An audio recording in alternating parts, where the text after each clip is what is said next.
Doctor Swaranjika Sahu paediatric specialist and neonatologist. आजिकल diaper यूजटा आग अपेक्षा बहुत बढ़ी गलानी।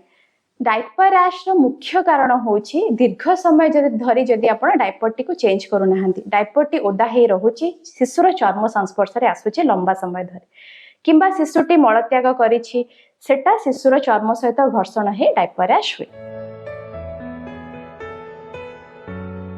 जदि आपण शिशुर डायपर परिवर्तन समय रे देखुचंदी शिशुटी असुविधा फील करूछि, शिशु कांदुछि किंबा चर्म नाली पड़िछि किंबा चर्म रे छोट छोट दाना भली फळिछि किंबा पुजेला भली देखा जाउछि किंबा चर्मटी आपण स्वेलन अप फुली गला भली देखा जाउछि ताहाले जानिबे जे डायपर रैश होइछि। जदि दीर्घ समय पर्यंत ए रैश को ट्रीट करा न जाय ताहाले से जनित आपनकर फंगल इन्फेक्शन किंबा बैक्टीरियल इन्फेक्शन हे पारे।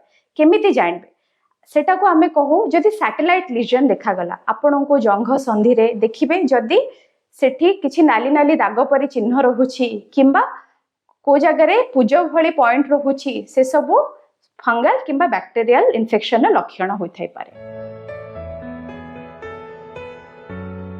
आजिर व्यस्तबहुल समय रे माँ माने केतेक क्षेत्र रे भूली जानती कि डायपरटा को आमको नियमित भाव में परिवर्तन करिवार अछि। जदि दीर्घ समय धरि डायपर टी शिशुर स्किन कांटेक्ट रे रहिला किंबा शिशु को धर बारंबार एबे जेमती हमर डायरिया सीजन तो शिशु बारंबार पतला झाड़ा करूछि आ आमे डायपर टी पिंधे रखिछे से क्षेत्र रे नचेत शिशुटी एंटीबायोटिक खाउछि लंबा दिन हेलाणी असुस्थ अछि से क्षेत्र रे हमको डायपर रैशेस हबार संभावनाटा बेसी बढ़ी जाय। आगरू आमर जेजेमा आईमा मानकर कॉन्सेप्ट थिला कि आपण खाली कपड़ा पिंधेबे कपड़ा धोइबे सुखेबे सेटा पिंधेबे बट आजिकाली रो माँ माने कार्यरत अछंती से माने से सब करि पारु नाहंती से जगह रे से माने डायपर यूज करछंती। क्लॉथ डायपर हो किंबा डिस्पोजेबल डायपर हो उभय ठीक किंतु उभय रो यूज करिवार प्रक्रिया अछि।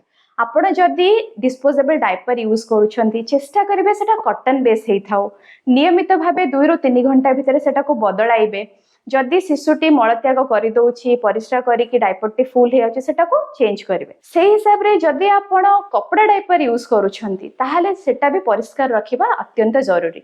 जदि आपण सेटा परिष्कार रखु नाहंती ताहा द्वारा भी शिशुटी रोगग्रस्त होई पारे।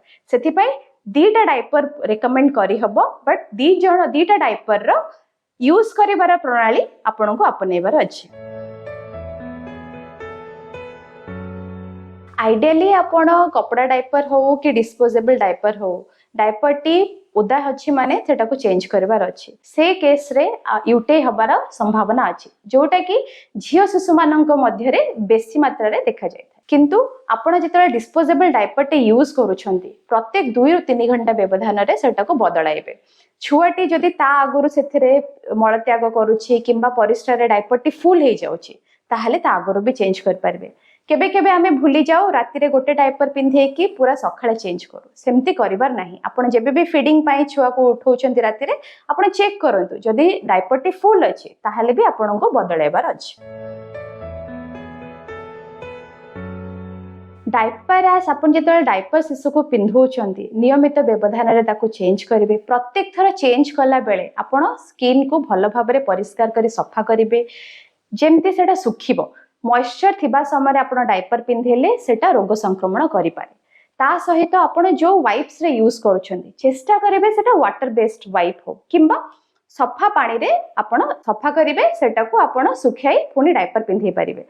जिंक ऑक्साइड करिकि हमर गोटे डायपर बैरियर क्रीम रोची सेटा को हमें लगेई कि तापरे डायपर पिंधेबार अछि। विभिन्न रोगर कारण और निराकरण संपर्क रे डाक्टरंग ठारु जानिबा पई स्वास्थ्य प्लस ओडिया रो YouTube चैनल सब्सक्राइब करंतु।